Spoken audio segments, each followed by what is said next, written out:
Hai semua, selamat kembali ke online classroom Cikgu Teo.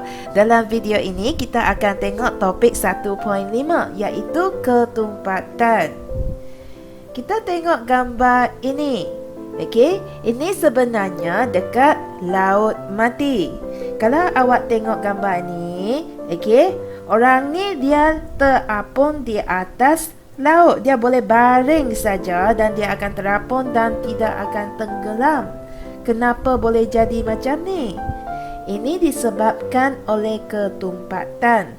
Dekat Laut Mati, kandungan garam dalam air laut ni adalah sangat tinggi, menyebabkan air laut ni ketumpatan dia sangat tinggi. Dan kita menjadi kurang tumpat kalau berbanding dengan air laut. Cikgu Teo tak faham lah. Itu sebabnya kita kena belajar ketumpatan. Okey, kita tengok dulu apa maksud ketumpatan. Definisi ketumpatan adalah jisim per unit isi padu bahan tersebut. Okey, kalau kita tengok rumus, ketumpatan adalah sama dengan jisim bahagi isi padu. Dan kita kena ingat, okey, unit yang digunakan. Jisim mesti dalam gram dan isi padu dalam sentimeter padu. Jadi untuk ketumpatan, unit dia ialah gram per sentimeter padu. Maksudnya kena ada negatif dekat 3 yang kecil sebelah kanan atas ni. Okey, jangan lupa tulis negatif. Okey. Macam mana kita nak guna rumus ni untuk kira ketumpatan? Kita tengok satu contoh. Okey. Kalau sebuah silinder penyukat, jisim dia adalah 230 gram. Lepas tu kita tambah cecair X sebanyak 50 cm padu, dituang ke dalamnya dan jisim silinder tadi akan menjadi 320 gram. Berapakah ketumpatan cecair X? Okey, ingat lagi tak rumus yang Cikgu Teo bagi tahu tadi? Ketumpatan sama dengan jisim bahagi isi padu. Jadi kita kena tahu berapa jisim, berapa isi padu untuk cari ketumpatan. Penyelesaian dia, kita kena tulis dulu maklumat yang kita dapat daripada soalan. Okey. So, daripada soalan kita tahu jisim silinder penyukat adalah 230 gram. Lepas kita campurkan cecair X, maksudnya sekarang jisim silinder penyukat bersama dengan cecair X tadi adalah 320 gram. Boleh tak kita nak cari jisim untuk cecair X? Dah tulis maklumat dia, senang kita nak nampak dan senang kita nak cari, betul tak? Okey. Jadi jisim cecair X adalah 320 gram tolak. Okey, jisim silinder penyukat iaitu 230 gram. Jadi kita dapat 90 gram. Okey, jadi untuk rumus ini jisim kita sudah dapat. Macam mana pula dengan isi padu cecair X? Nampak soalan sini, setelah 50 cm padu, soalan sudah bagi. Jadi kita tulis dulu. Isi padu cecair X adalah 50 cm padu. Tengok balik rumus ni boleh guna ke belum? Sudah boleh. Okey, jisim cecair X sudah ada. Kita pun sudah tahu isi padu cecair X. Jadi ketumpatan sama dengan 90, iaitu jisim bahagi dengan 50. Okey. Dan jawapan akhir 1.8. Dan jangan lupa tulis unit yang betul. Gram per sentimeter padu. Okey, maksudnya dekat 3 ni kena ada negatif. Okey. So, kita sudah tahu cara nak kira ketumpatan. Macam mana pula kalau objek yang kita nak kira ketumpatan tu tidak sekata? Okey, untuk rumus ini kita nak tahu isi padu objek tu. Tapi kalau objek tak sekata, macam mana nak cari isi padu? Ingat lagi tak? Dalam video yang lepas, topik yang lepas, kita sudah tahu untuk objek tidak sekata, kita boleh guna kaedah sesaran air. Jadi dapatkan isi padu di sini, katakan untuk batu ni. dapat dah isi padu dan kita boleh sukat jisim dia masuk dalam formula ataupun rumus ini dan kita boleh kira ketumpatan. Kita tengok pula aplikasi ketumpatan yang tadi Cikgu Teo kata tak tenggelam, terapung dan sebagainya. Apa maksudnya? Okey, sebenarnya bahan yang lebih tumpat akan tenggelam ke bawah. Okey, jika letak bersama dengan bahan yang kurang tumpat. Bahan yang kurang tumpat pula akan terapung di atas bahan yang lebih tumpat. Contoh, okey, bila kita minum air sirap ais, sedapnya. Perhatikan di mana kedudukan ais. Kedudukan ais mesti terapung di atas air sirap, betul tak? Okey, kenapa? Ini kerana air sirap adalah lebih tumpat, jadi dia akan tenggelam ke bawah. Dan ais kurang tumpat, sebab tu ais akan terapung di dalam air sirap. Kita tengok contoh lain pula. Okey, jadi tengok jadual ni ada banyak jenis bahan. Okey, contoh-contoh bahan beserta dengan maklumat ketumpatan dia. Semua dalam unit gram per sentimeter padu.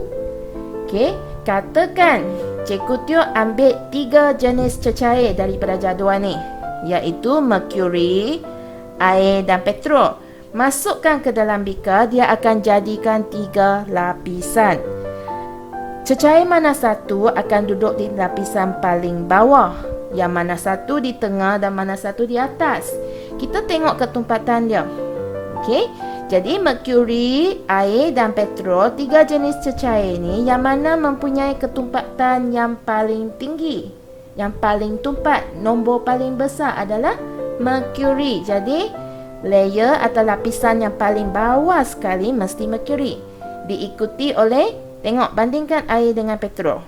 Jadi air lebih tumpat, jadi yang kat tengah-tengah tu mesti air dan paling kurang tumpat adalah petrol. Macam mana pula ada campuran? Okey, ada cecair, ada pepejal. Katakan Cikgu Teo masukkan air ke dalam bika, masukkan gabus dan juga kuprum. Okey, gabus dan kuprum ini adalah pepejal. Jadi kita buat dengan cara yang sama. Tengok ketumpatan dia. Yang paling tumpat siapa dia? Okey, kuprum 8.92. Nombor dia paling tinggi berbanding dengan gabus 0.24 dengan air 1. Jadi kuprum mesti tenggelam ke bawah. Air di tengah-tengah dan yang paling kurang tumpat adalah gabus.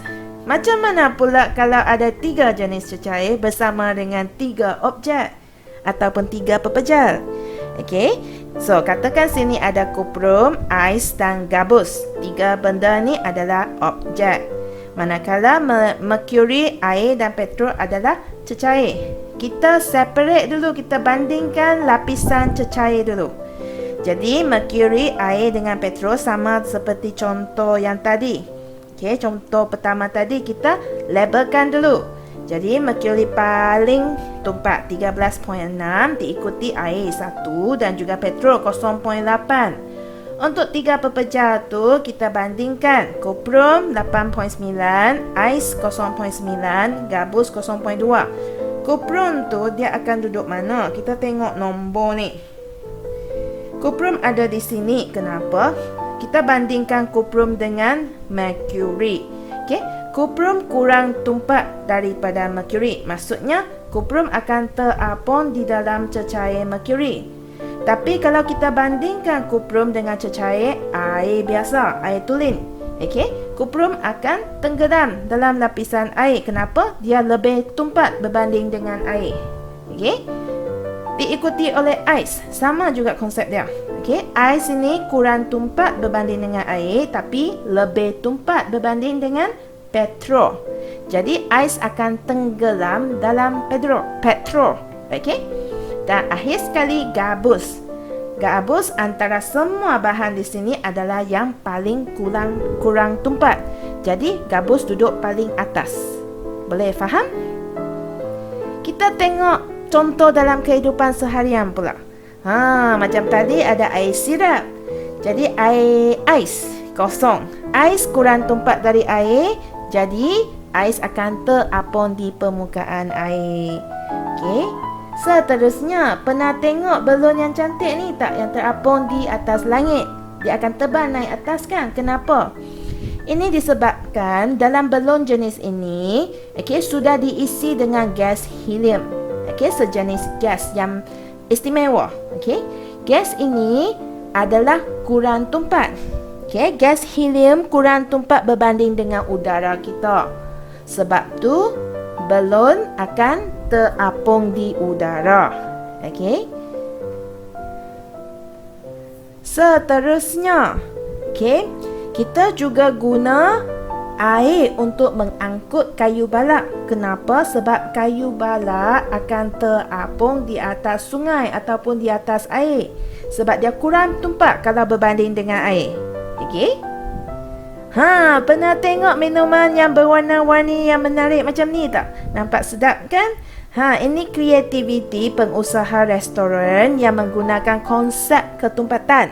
Okey, so mereka boleh bancuh air yang berlainan perisa dengan ketumpatan yang berbeza masuk ke dalam gelas dan dia akan jadi lapisan yang menarik macam ni.